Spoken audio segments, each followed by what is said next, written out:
আসসালামু আলাইকুম, সবাই কেমন আছেন? আশা করি সবাই ভালো আছেন। আলহামদুলিল্লাহ আমরাও ভালো আছি। তো আজকে প্রচুর পরিমাণে মাথা ব্যথা করতেছে, তারপরেও ভাবলাম যে লাবণী যেহেতু আইছে তাহলে একটা ভিডিও করি, একটু শাড়ি পরি। তো আমি কালো মানে শাড়ির সাথে লাল ব্লাউজ, আর লাবণী হলো লাল শাড়ির সাথে হলুদ ব্লাউজ। তো আমাদের শাড়ি পরা কেমন হয়েছে বা কেমন লাগতেছে অবশ্যই সবাই কমেন্ট করবেন।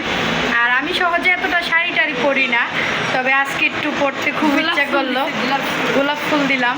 তো কেমন হয়েছে অবশ্যই কমেন্ট করবেন।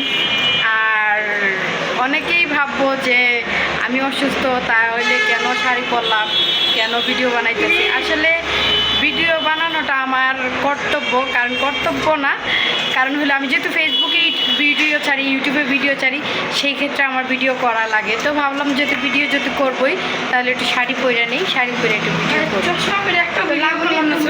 তুমি বলো তো কেমন হয়েছে, আমার কেমন লাগতেছে? খুব সুন্দর লাগতেছে, বউ লাগতেছে। ওয়াও, আসলে আমি বিয়ের সময় সাজতে পারি নাই, আমার এটা খুব একটা কষ্টের একটা কারণ। যাই হোক, ওগুলো নাই বললাম। লাবণী, তোমার বিয়ের সময় কিন্তু আমি বউ সাজবো, এটা 100-এ 100। বিয়ে কি আমার হইব না তোর হইব? তোমার হইব, কিন্তু আমি বউর লুক দিব। আচ্ছা যাই হোক, ফাইনালি যখন বিয়ে হবে তখন অবশ্যই সবাইকে দেখবেন। তো সবাই ভালো থাকেন, সুস্থ থাকেন, টাটা বাই বাই।